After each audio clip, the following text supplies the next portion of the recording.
Turanın bayrağı təsdiq olundu. Baxın görün nə gözəl bayraqdır və bu bayraq Qazaxıstanın da bayrağı bu rəngdədir. Mavi səma, azadlıq, gök, qıldaza, məsiva.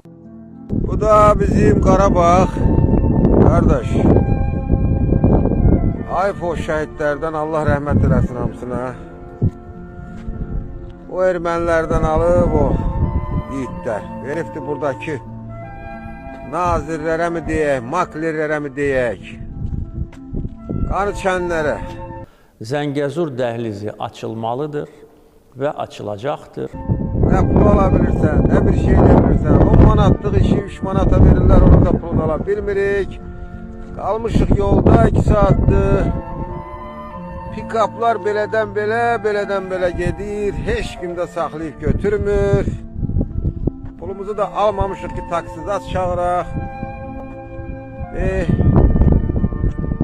Yeyintinin ucu bucağı yoxdur. Ancaq maklerlərdir, nazirlərdir, müəllimlərdir, kimlərdir bilən yoxdur. Belə. Çox pis. Məsləhət də görmürəm gəlmiş deməyi. Gök, qıldaza, məsiva. Türkiyə üçün Zəngəzur dəhlizinin açılması çox vacibdir. Təkcə ona görə yox ki, bu Azərbaycanla quru əlaqəsi yaradacaq.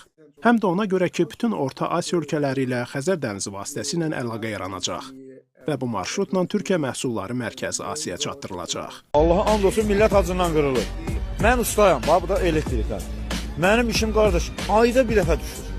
Mən nəylə dolanmalıyam? Mənim 3 oğlum var evdə. Mən yetimçiliklə, zülümlə uşaq böyücüdürəm, oğul böyücüdürəm. Bizdə manat mənə vermir ki, gəl uşağı böyücüd. Mənə indi sabah deyəcək ki, ver uşağı əsgəriyə aparım, verməyəcəm. Mənə indi sabah deyəcək ki, ver uşağı əsgəriyə aparım, verməyəcəm. Son bir ildə Qarabağda görülən işlərlə bağlı yaydığımız 12 araşdırma yazısından məlum olub ki, işğaldan azad olunan torpaqlarda vəzifəli şəxslərin ailə üzvlərinə məxsus şirkətlər də işləyir. Bəs bu siyahıda hansı vəzifəli şəxslərin adı keçir? Azərbaycan Prezidenti İlham Əliyev, Türkiyə Prezidenti Rəcəb Tayyip Ərdoğan, birinci vitse-prezident Mehriban Əliyeva, Prezident İlham Əliyevin köməkçisi Şahmar Mövsümov, Prezidentin Təhlükəsizlik Xidmətinin rəisi Bəylər Eyyubov, DTX sədri Əli Nağıyev, Azərenerjinin sədri Balababa Rızayev, Kobiya sədrinin müşaviri Zaur Qardaşov, Dövlət Şəhərsalma və Arxitektura Komitəsinin sədr müavini İlqar İsbatov, İqtisad Universitetinin Biznes Mərkəzinin direktoru Asəf Əsədov. Gök, qıldaza, məsiva.